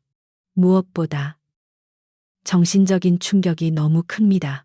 깨어나더라도 외상 후 스트레스 장애 PTSD가 심각할 겁니다. 지원의 주먹이 다시금 꽉 쥐어졌다. 몸의 상처는 치료할 수 있어도 마음의 상처는 평생을 간다. 명랑했던 수민의 미소를 다시 볼 수 없을지도 모른다는 생각에 가슴이 미어졌다. 감사합니다. 선생님, 살려주셔서 정말 감사합니다. 지원은 의사에게 깊이 고개를 숙였다. 의사가 떠나고 그녀는 중환자실 유리창 너머로 산소호흡기를 쓴 채 누워있는 수민을 바라보았다. 붕대로 감긴 작은 얼굴, 멍투성이인 팔. 지원은 유리창에 손을 대고 나직이 속삭였다. 수민아, 푹 자. 이모가 박 청소 깨끗이 해놓고 기다릴게. 그녀는 눈물을 닦지 않았다. 대신 그 눈물을 분노의 연료로 삼았다. 그녀는 병원 복도를 걸어 나갔다. 발걸음 소리가 마치 전쟁터로 향하는 군화 소리처럼 울렸다. 같은 시각 국방부 조사본부 제1취조실. 조금 전까지만 해도 기세등등하던 최대위는 이제 초라한 죄인이 되어 철제 책상 앞에 앉아 있었다. 그의 앞에는 감찰부 소속 베테랑 수사관이 앉아 있었지만 최대위는 입을 굳게 다물고 있었다. 묵비권 행사하겠습니다. 변호사 올 때까지 한마디도 안 할 겁니다. 최대위는 믿는 구석이 있었다. 대대장 김중령이 어딘가에 전화를 하는 것을 봤고 그 끈이 닿아 있다면 자신들은 곧 풀려날 것이라고 믿었다. 군대라는 곳은 원래 그랬으니까. 그때 취조실의 두꺼운 철문이 쾅 하고 열렸다. 찬바람과 함께 강지원이 들어왔다. 그녀는 코트를 벗어 던지고 셔츠 소매를 걷어올린 상태였다. 그녀의 팔뚝에 선명하게 드러난 근육과 핏줄이 그녀의 심리 상태를 대변하고 있었다. 수사관이 벌떡 일어나 경례했다. 충성 사령관님, 이 자가 진술을 거부하고 있습니다. 지원은 손짓으로 수사관을 내보냈다. 나가 있어. CCTV 꺼. 내하. 하지만 규정상 끄라고 했다. 지원의 눈빛에 압도된 수사관은 황급히 밖으로 나가며 모니터링 룸에 신호를 보냈다. 붉게 빛나던 CCTV에 녹화 불빛이 꺼졌다. 밀실에는 이제 포식자와 먹잇감, 단둘뿐이었다. 최대위는 본능적으로 공포를 느꼈지만 짐짓 허세를 부렸다. 이거 불법입니다. 녹화 안 하면 인권 침해로. 인권. 지원이 천천히 다가와 의자를 끌어당겨 앉았다. 그녀는 책상 위에 서류 봉투 하나를 툭 던졌다. 네가 짓밟은 내 조카의 인권은 어디 있었지? 눈밭에 속옷 차림으로 꿇어앉히고 돌을 집어 던질 때 너는 인권을 생각했나? 그건 교육 차원에서. 입 닥쳐. 지원은 서류 봉투에서 사진 몇 장을 꺼내 최대위의 면전에 들이밀었다. 그것은 김중령과 최대위가 공모하여 부식비를 빼돌리고 그 돈으로 룸살롱을 드나든 영수증과 장부 사본이었다. 지원이 위병소에 도착하기 전 미리 투입해둔 정보 요원들이 찾아낸 결정적인 증거였다. 군수품 횡령, 공문서 위조, 뇌물수수, 이것만으로도 징역 10년은 좋게 나오겠더군. 여기에 특수상해와 살인미수까지 더하면 넌 평생 감옥에서 썩다 죽게 될 거야. 최대위의 눈동자가 흔들렸다. 이건 조작입니다. 난 모르는 일이야. 김중령 님이 다 시킨 거야. 그래? 김중령. 그 인간은 지금 옆방에서 네가 모든 걸 주도했다고 진술하고 있던데. 지원이 툭 던진 말은 거짓말이었다. 딜레마를 이용한 심리전. 하지만 이미 멘탈이 무너진 최대위에게는 치명타였다. 그 새끼가 내가 뒷동 닦아준 게 얼만데. 최대위가 벌떡 일어나며 소리쳤다. 사령관님, 제가 다 불겠습니다. 그 장부. 김중령 금고에 원본이 더 있습니다. 그리고 그 돈 상납했습니다. 위로 올렸다고요. 지원의 눈이 번뜩였다. 드디어 나왔다. 꼬리가 몸통을 붉기 시작했다. 누구한테? 박영식 소장님. 그리고 국방위원회 김의원. 그쪽 라인으로 매달 현금이 올라갔습니다. 제가 직접 배달했습니다. 제발 선처해 주십시오. 최대위는 살기 위해 모든 것을 토해냈다. 군 내부의 거대한 부패 사슬, 소위 군피아, 군대 플러스 마피아의 실체가 드러나는 순간이었다. 지원은 스마트폰 녹음 기능을 켜둔 채 그의 자백을 하나도 빠짐없이 기록했다. 단순한 학교폭력 사건이 아니었다. 이것은 썩어 문드러진 군대라는 거대한 환부의 메스를 들이대는 대수술의 시작이었다. 지원은 녹음을 마치고 자리에서 일어났다. 최대위가 책상 너머로 손을 뻗으며 애원했다. 사령관님, 약속 지켜주시는 거죠? 선처해 주시는 거죠? 지원은 차갑게 그를 내려다보며 말했다.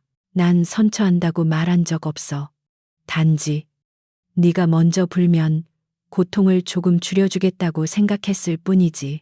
그녀는 문을 열고 나가며 덧붙였다. 법정 최고형을 구형할 거다. 감옥에서 죗값 치르며 뼈저리게 후회해라. 그게 네가 받을 수 있는 유일한 잡이니까. 취조실 밖으로 나온 지원은 복도에서 기다리던 헌병 대장과 마주쳤다. 대장, 병력 소집해 어디로 이동합니까? 지원의 시선이 창밖 서울의 야경.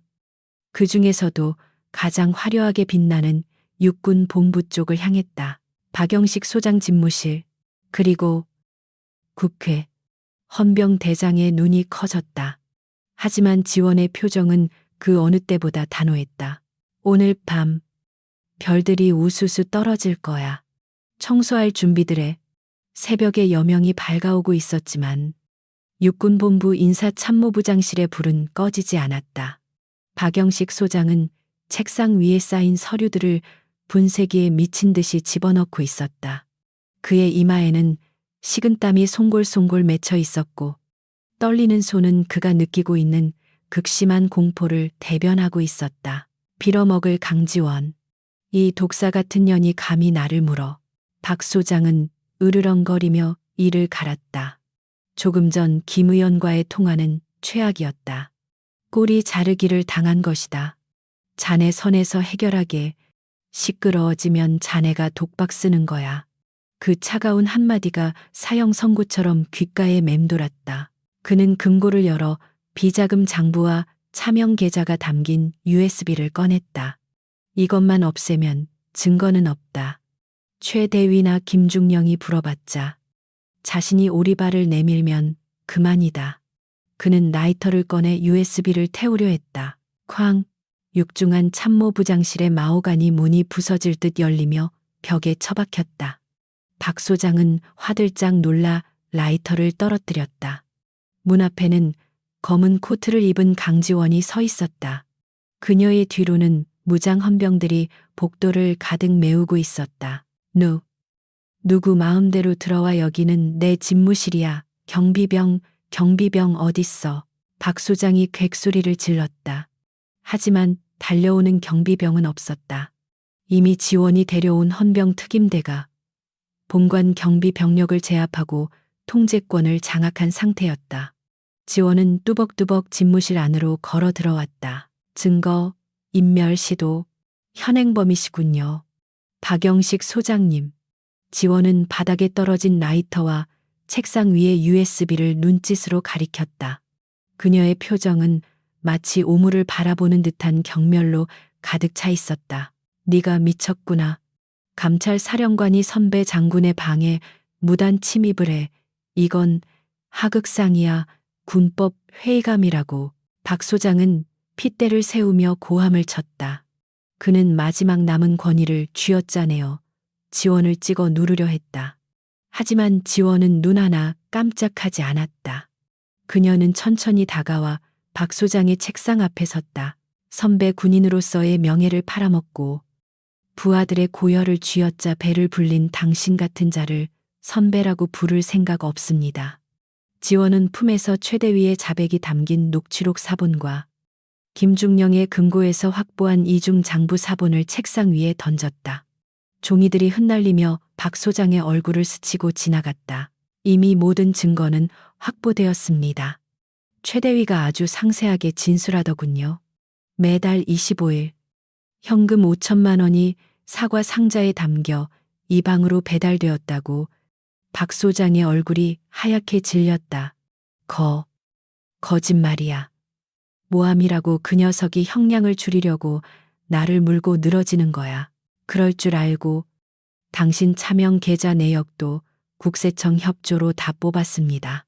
군납 비리로 챙긴 돈, 내연녀 명의로 산 강남 아파트, 김 의원에게 흘러들어간 정치 자금까지.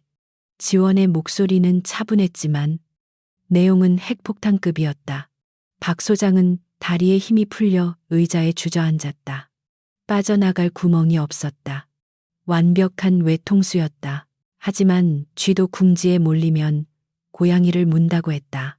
박 소장의 눈빛이 도끼로 번들거렸다. 그는 책상 서랍을 열려 했다.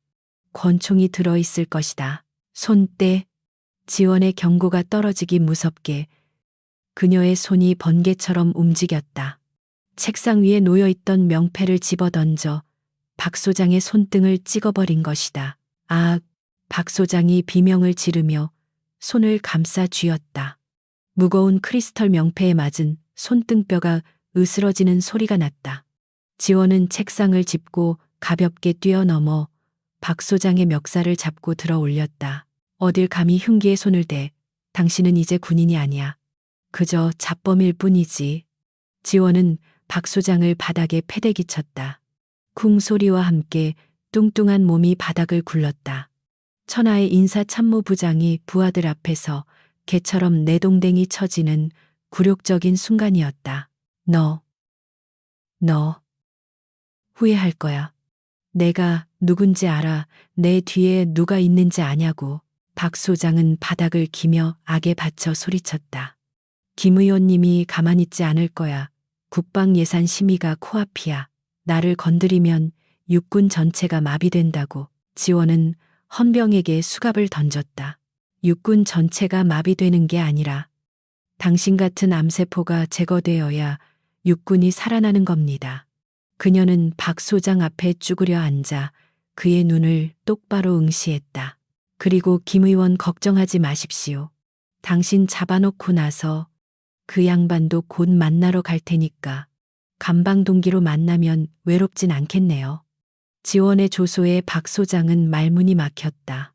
그는 이 여자가 단순히 정의감에 불타는 것이 아니라 뿌리까지 뽑아버릴 작정으로 덤비고 있다는 것을 깨달았다.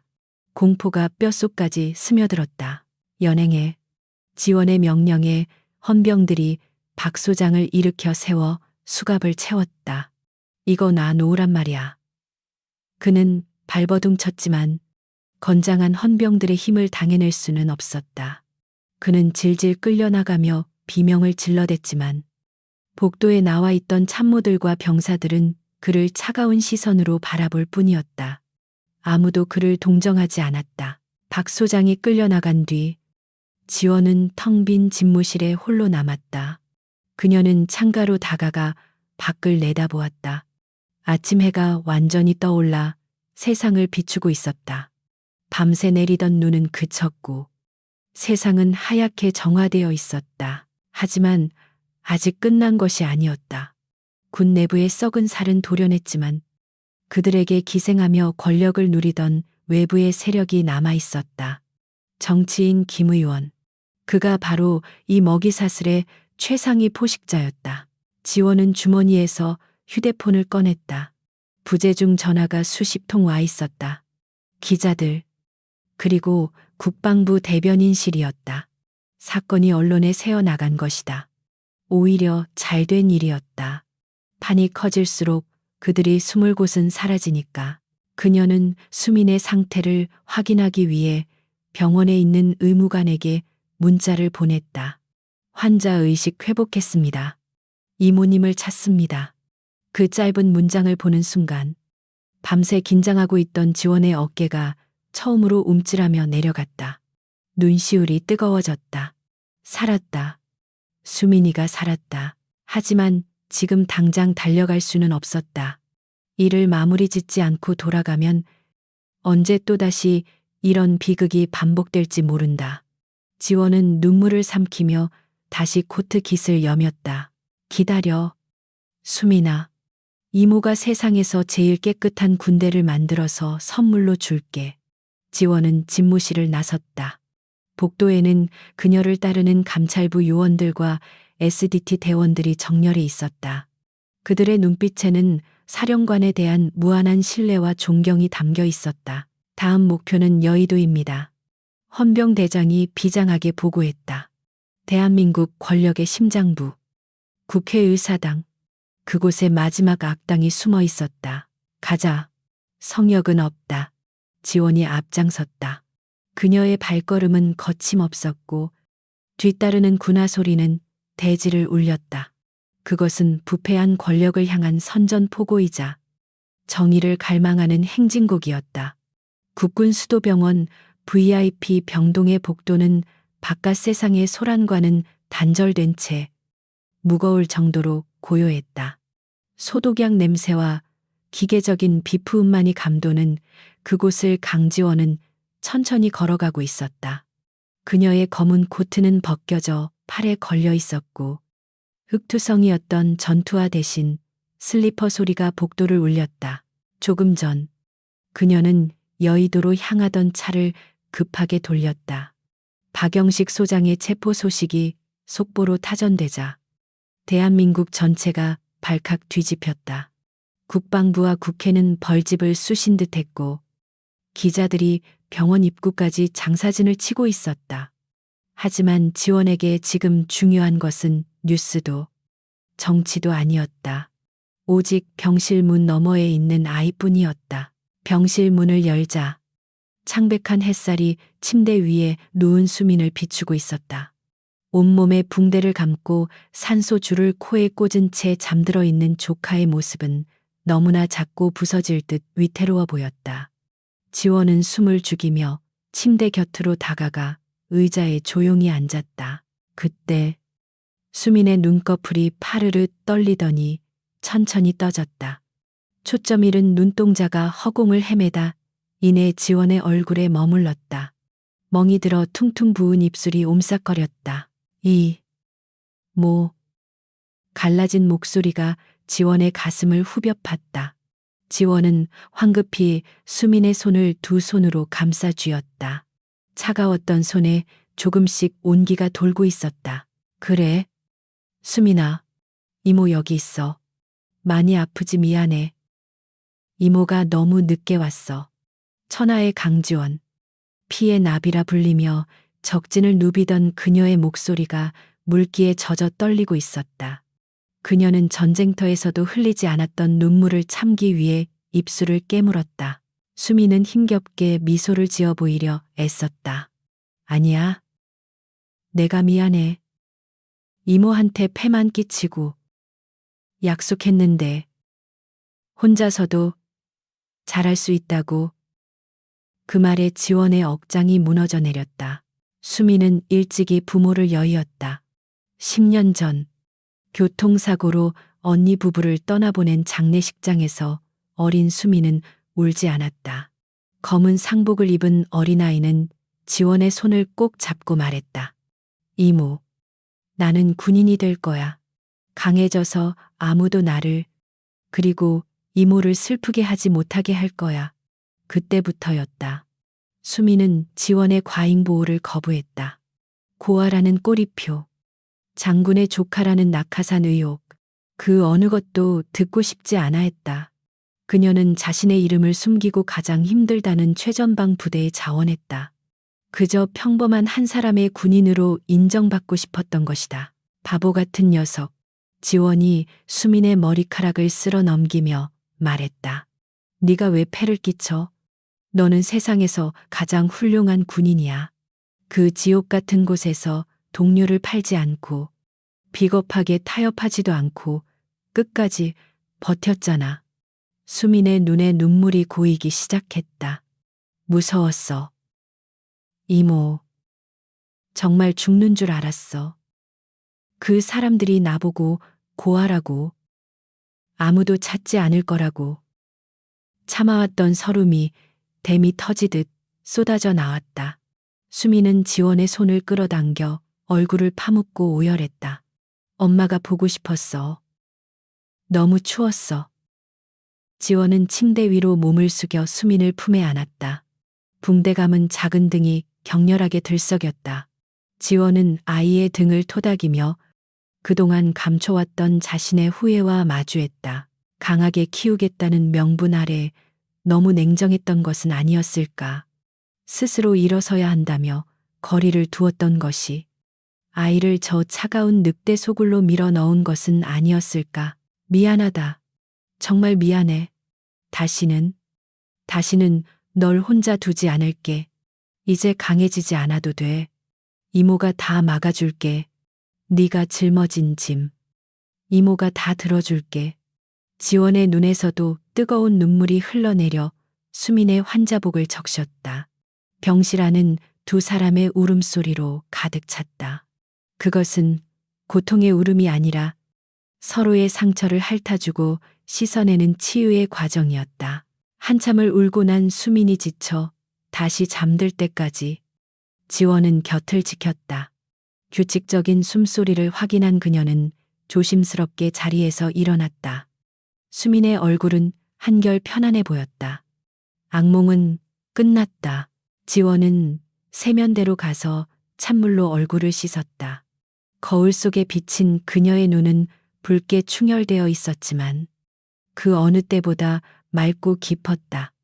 슬픔은 씻겨 내려갔고 그 자리에는 차가운 이성만이 남았다. 그녀는 휴대폰을 켰다. 부재중 전화 수백 통, 그리고 문자가 와 있었다. 헌병 대장의 메시지였다. 국회, 김 의원 기자회견 예정. 군 내부의 일탈 행위일 뿐 자신과는 무관하다. 꼬리 자르기 시도 중 지원은 젖은 수건을 내려놓고 다시 코트를 걸쳤다. 동작 하나하나에 결기가 서려 있었다. 일탈 행위. 지원은 잠든 수민을 마지막으로 한 번 돌아보았다. 조금만 더 자고 있어. 수민아. 이모가 밖에서 들려오는 잡음들. 깨끗하게 청소하고 올게. 그녀는 병실을 나섰다. 복도를 걷는 그녀의 발걸음은 더 이상 급하지 않았다. 묵직하고 단호했다. 이제 마지막 사냥감이 남았다. 여의도. 그 화려한 지붕 아래 숨어 있는 진짜 괴물을 잡으러 갈 시간이었다. 병원 로비에는 이미 지원의 소식을 듣고 몰려든 지지자들과 시민들이 촛불을 들고 서 있었다. 강지원 사령관님, 힘내세요.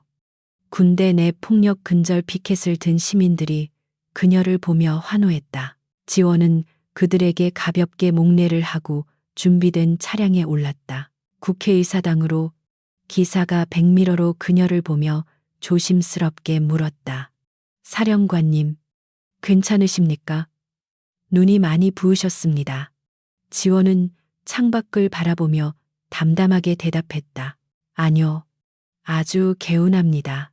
덕분에 눈앞이 아주 뚜렷하게 잘 보이는군요. 차가 출발했다. 서울의 빌딩 숲 사이로 국회의사당의 둥근 돔이 보였다. 그곳에서 뻔뻔한 얼굴로 거짓말을 늘어놓고 있을 그 자를 생각하니 지원의 입가에 서늘한 미소가 번졌다. 기대해라.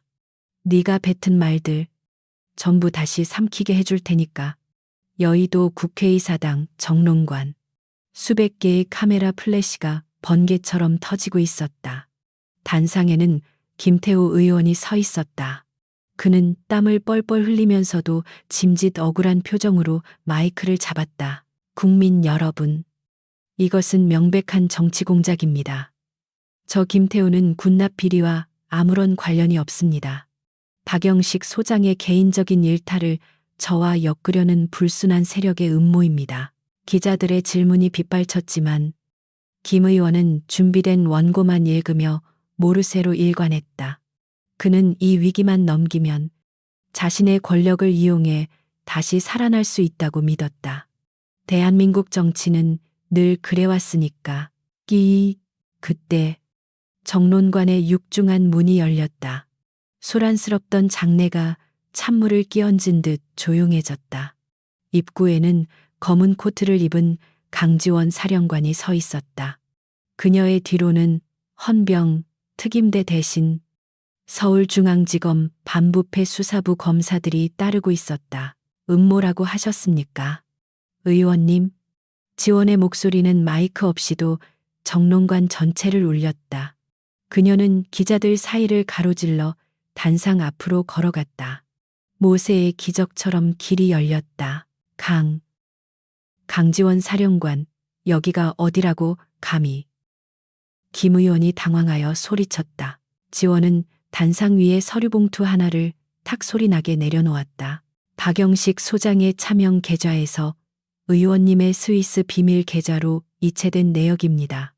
그리고 여기에는 의원님이 박 소장에게 병사들 식비 좀 줄여도 안 죽는다. 그 돈으로 선거 자금이나 만들어라. 라고 지시한 통화 녹음이 들어 있습니다. 지원은 스마트폰을 들어 마이크에 갖다 댔다. 아니, 박 소장. 애새끼들 밥 좀 덜 먹인다고 뭐 큰일 나.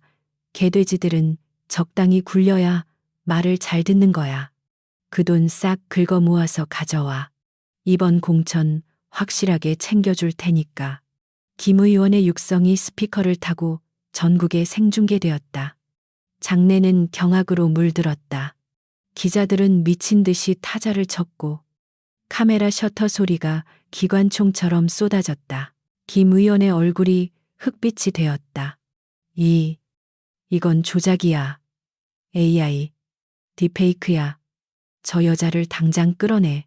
하지만 경호원들은 움직이지 않았다. 이미 검찰 수사관들이 그들을 제지하고 있었다. 지원은 싸늘한 눈으로 김 의원을 쏘아보았다.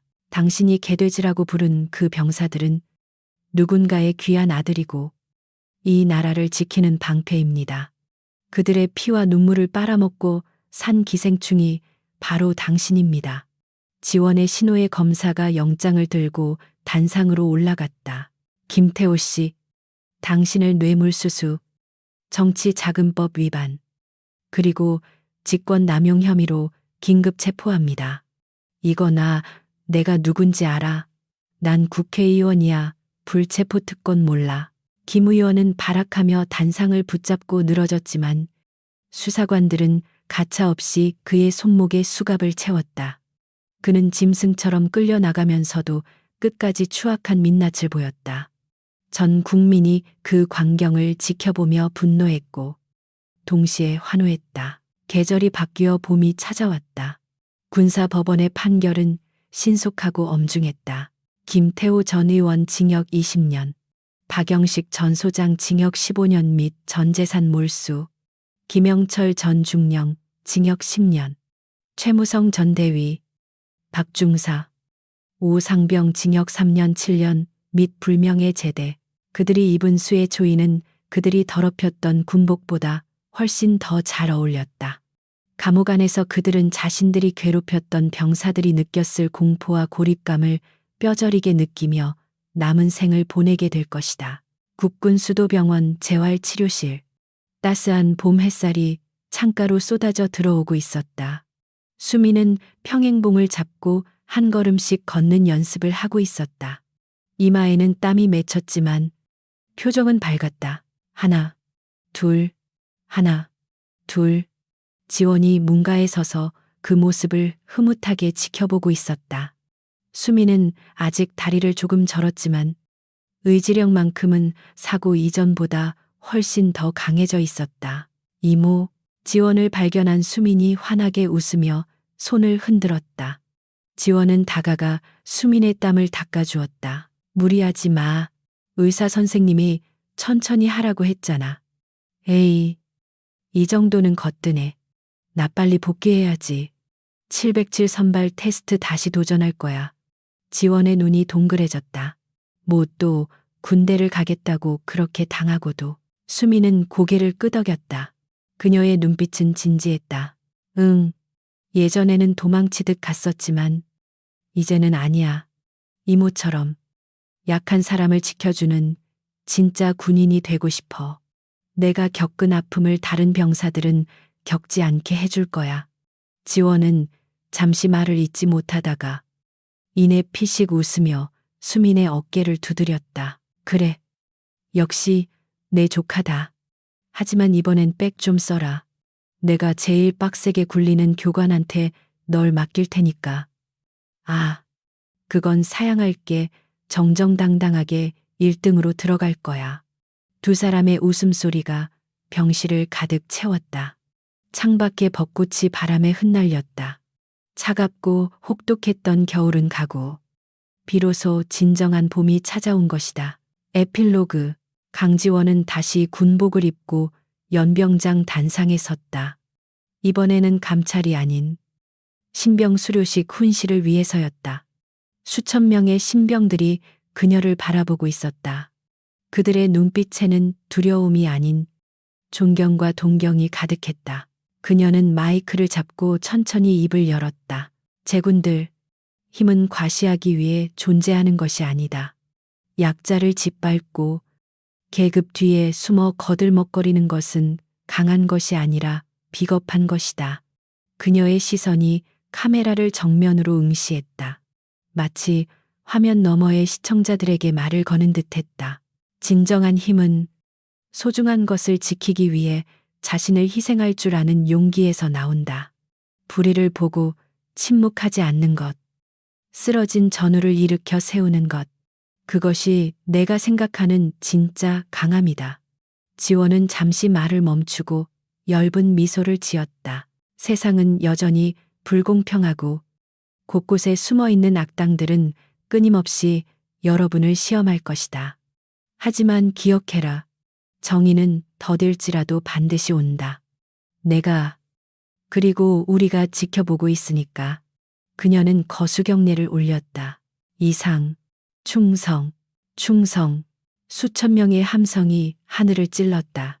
화면은 지원의 당당하고 아름다운 미소를 클로즈업하며 서서히 어두워졌다. 작가의 말, 오늘의 사이다.